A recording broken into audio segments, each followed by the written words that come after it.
pecando, non solo penas atrius estatutas pro meritus susse. Doris Bider. O caso real de ataques sobrenaturais que inspirou Entidade do Mal.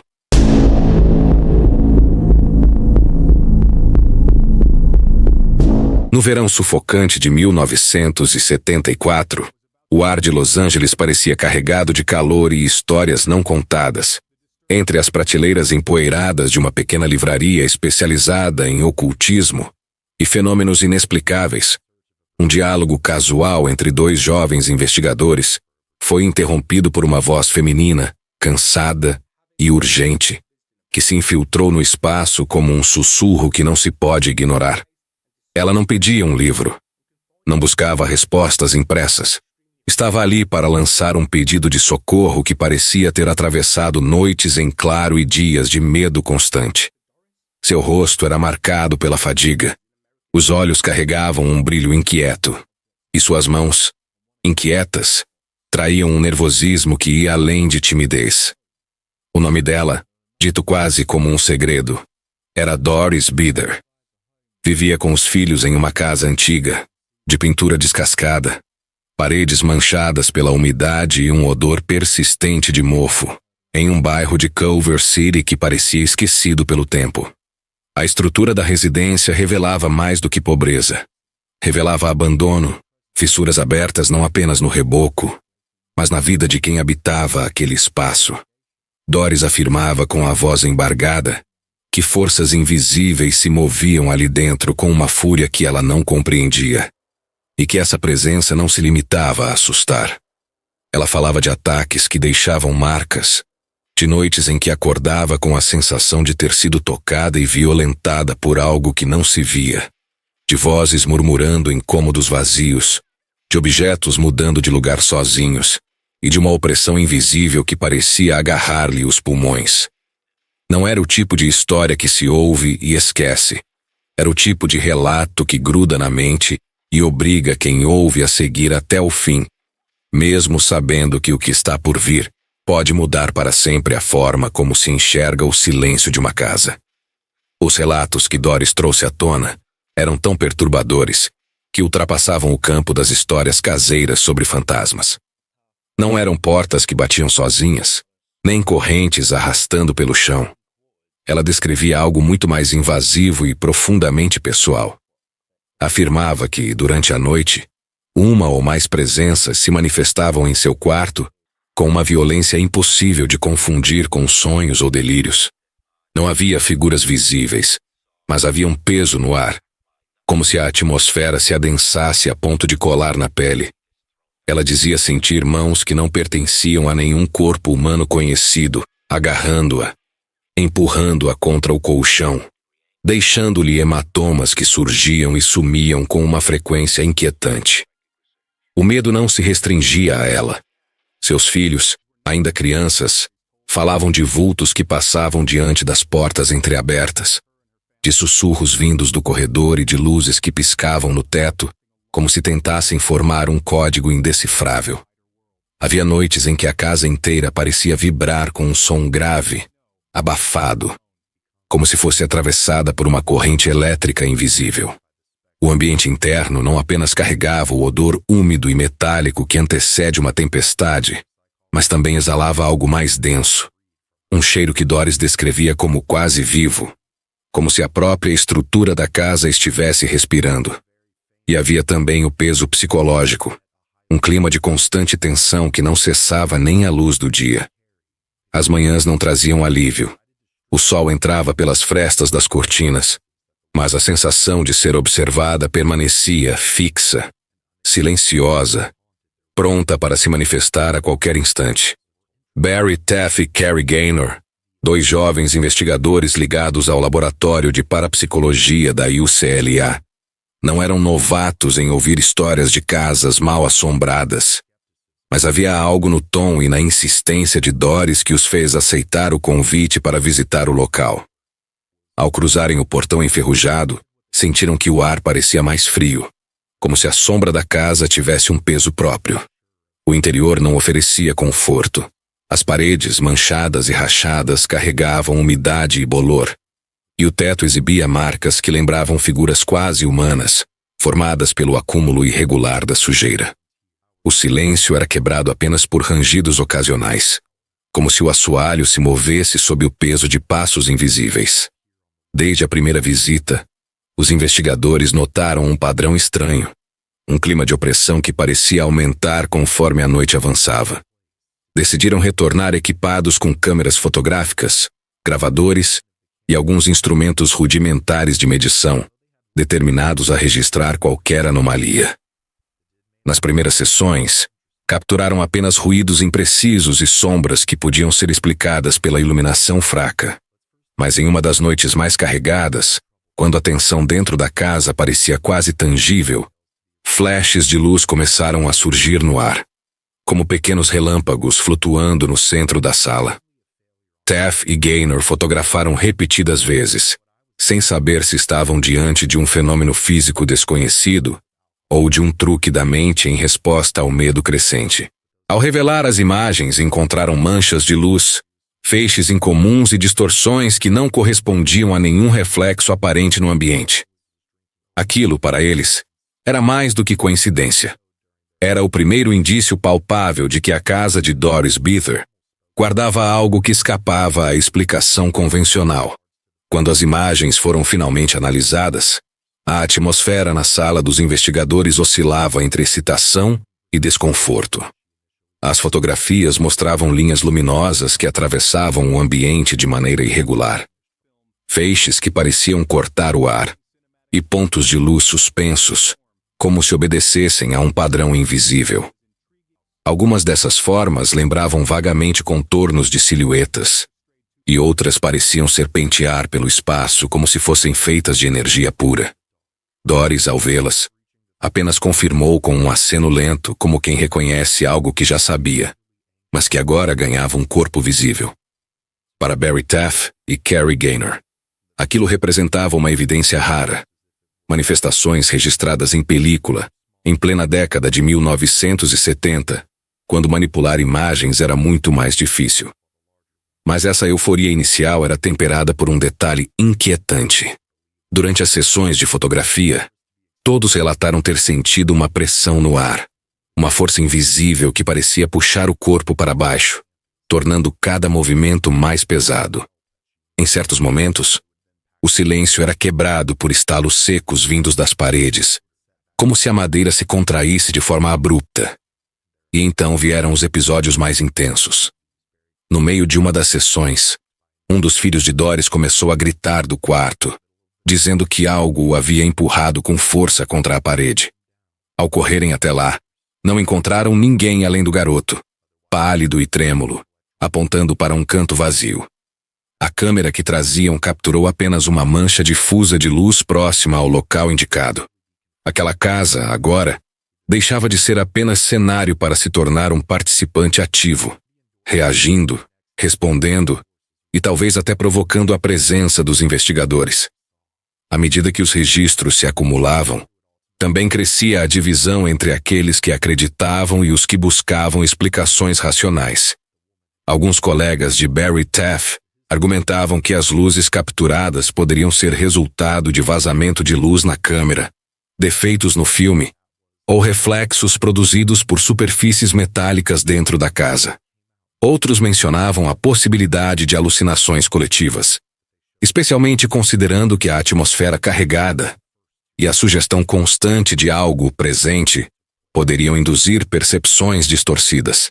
No entanto, os investigadores insistiam que as sessões eram conduzidas de forma controlada, com a iluminação monitorada e as câmeras testadas antes e depois das capturas. Quanto a Doris, a hipótese de transtornos psicológicos também foi considerada.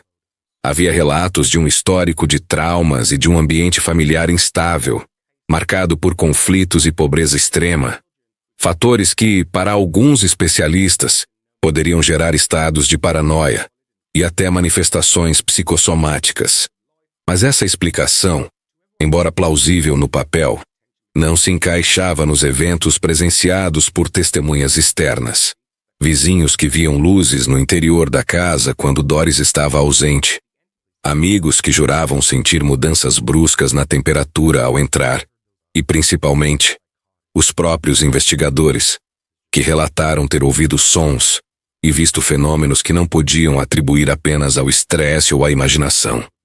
Era como se cada tentativa de racionalizar os fatos fosse engolida por novos episódios, cada vez mais ousados. Como se a própria entidade, ou o que quer que fosse, desafiasse qualquer tentativa de explicação lógica. O ápice da investigação aconteceu numa noite abafada, quando a tensão dentro da casa parecia mais densa do que nunca.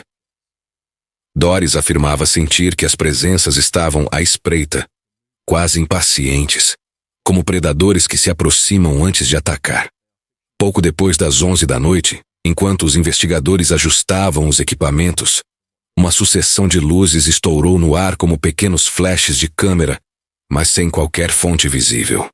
As paredes pareciam vibrar, e um som grave, semelhante a um trovão distante, ecoou pelo teto.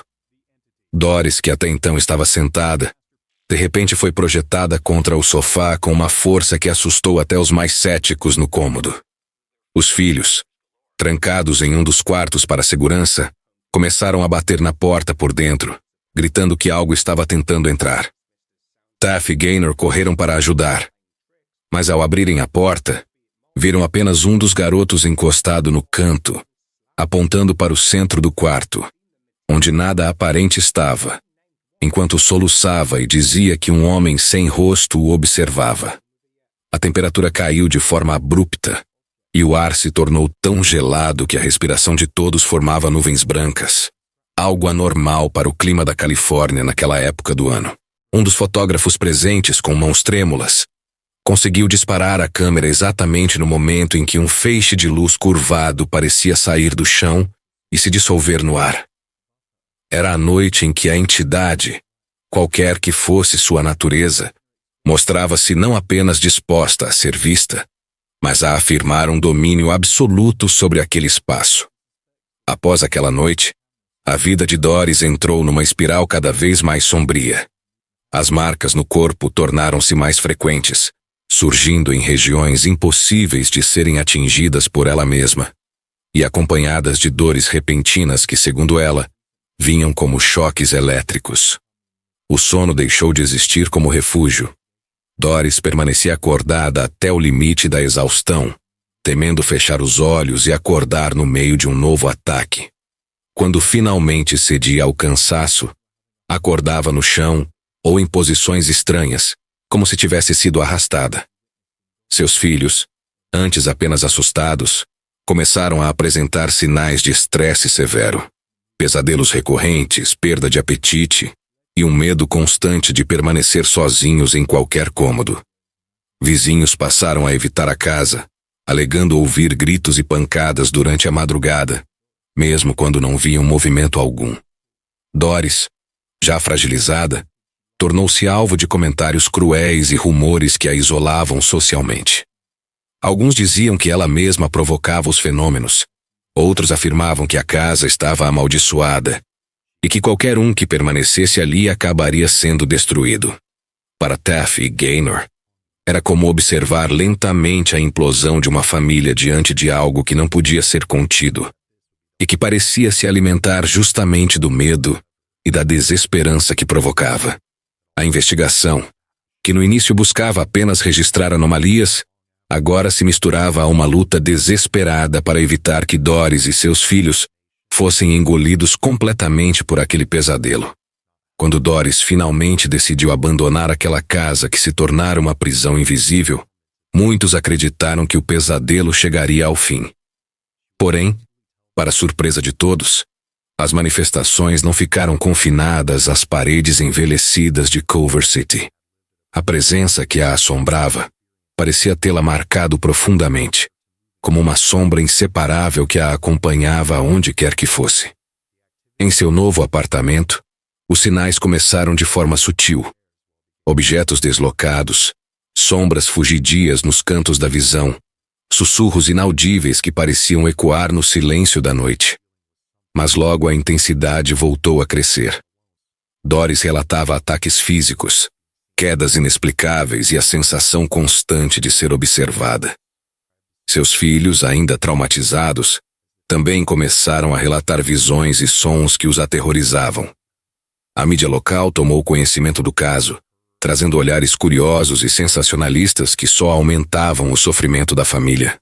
Apesar das tentativas de ajuda médica e psicológica, Doris permanecia convicta de que sua vida estava sob a influência de uma força que ultrapassava qualquer entendimento humano. O peso daquele tormento não apenas corroía seu corpo, mas destruía lentamente sua sanidade, deixando um rastro que se transformou para muitos em lenda urbana. Uma história real de um encontro aterrador com o desconhecido que desafia a razão e deixa a dúvida eterna sobre o que realmente existe nas sombras ao nosso redor.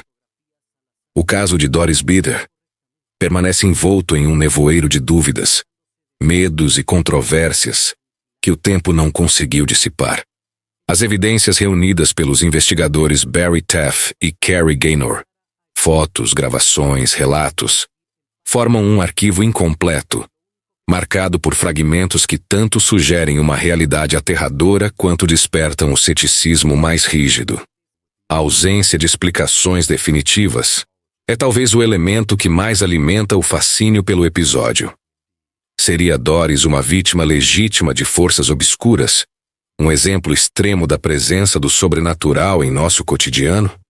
Ou teria seu caso sido uma combinação trágica de sofrimento psicológico, abuso e interpretações equivocadas diante do desconhecido?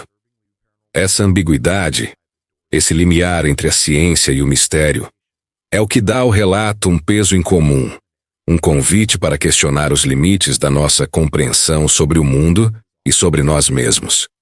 Independentemente da posição que se tome, a história de Doris Bitter lança luz sobre a vulnerabilidade humana frente ao inexplicável e sobre a complexidade de distinguir entre realidade e ilusão. É um testemunho perturbador de que, em certos cantos esquecidos da existência, sombras podem ser mais do que ausência de luz. Podem ser presenças que alteram vidas e desafiam a razão. Para os que investigam o paranormal, o caso continua um marco histórico. Para os que buscam respostas, uma advertência sobre os perigos de acreditar sem provas.